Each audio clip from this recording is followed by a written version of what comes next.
Well, hello everyone.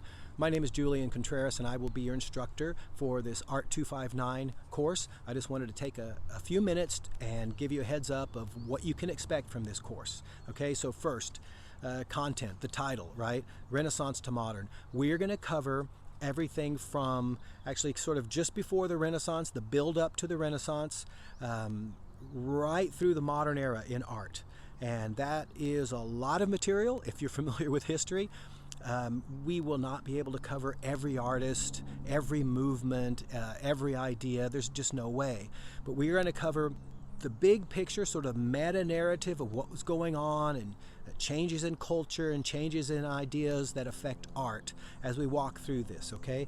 In order to put the art that we are studying in context, it's very important that we try our best to understand what the art meant to the culture that produced it.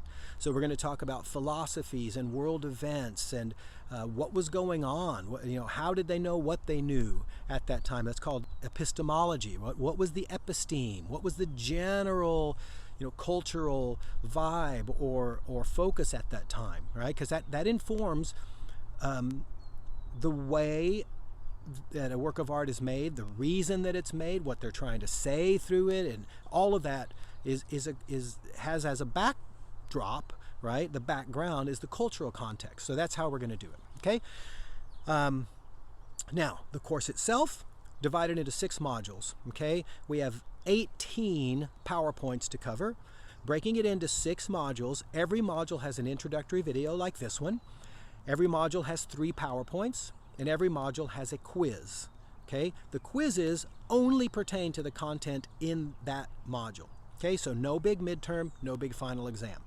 Your grade is calculated by you earning points for everything you do in this course. You earn points for watching every video, answering a few questions after the video. You earn points by going through every PowerPoint, reading through it as you would a textbook, taking notes and everything. But on one of the slides, there's a phrase that says something like, the key term for this PowerPoint is, or the key concept for this presentation is, and you will enter that after you finish the PowerPoint.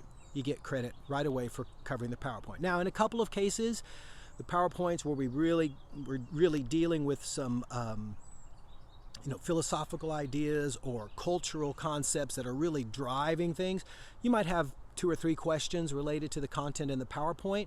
But again, you get credit for answering those questions. Now, the quizzes will automatically grade as soon as you complete them.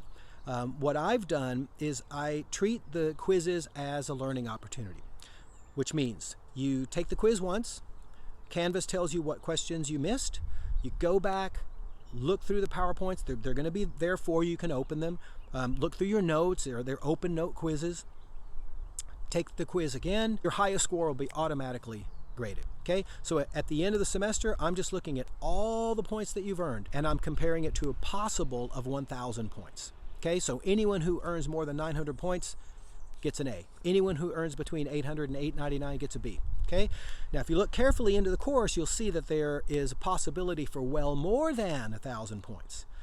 And that has to do with 2 journal entries that you will do this semester. One at the halfway point, one at the end of the semester. Journal entries are you reflecting on this content, sharing your ideas, right? Analyzing. They're not research papers. Don't go online and cut and paste anything from the internet because you won't get credit for that.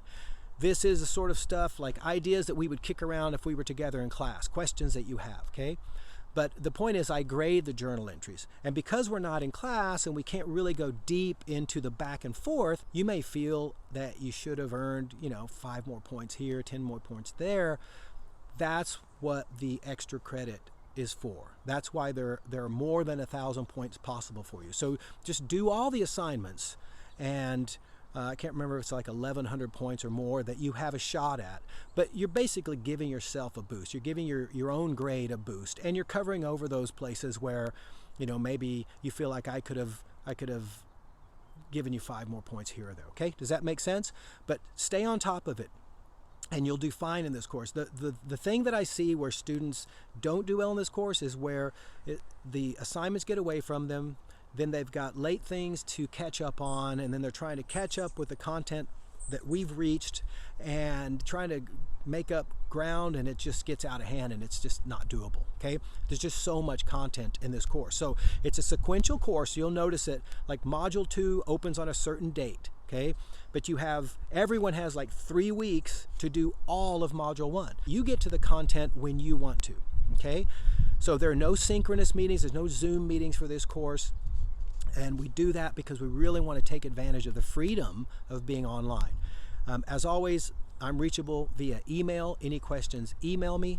But you'll see me, regularly through the videos and that sort of thing as we move through. So again, stay on top of the due dates, check Canvas often, okay? And remember that it's a sequential course. So even if you have access to everything in 3 weeks, you want to knock everything out on a Thursday, just remember that, at some point, that next module is going to kick open and you need to address that material as well, okay? Last bit. Depending on your device and how you access Canvas, Canvas can give you a running percentage that leads you to believe that that's your grade. Please don't believe that.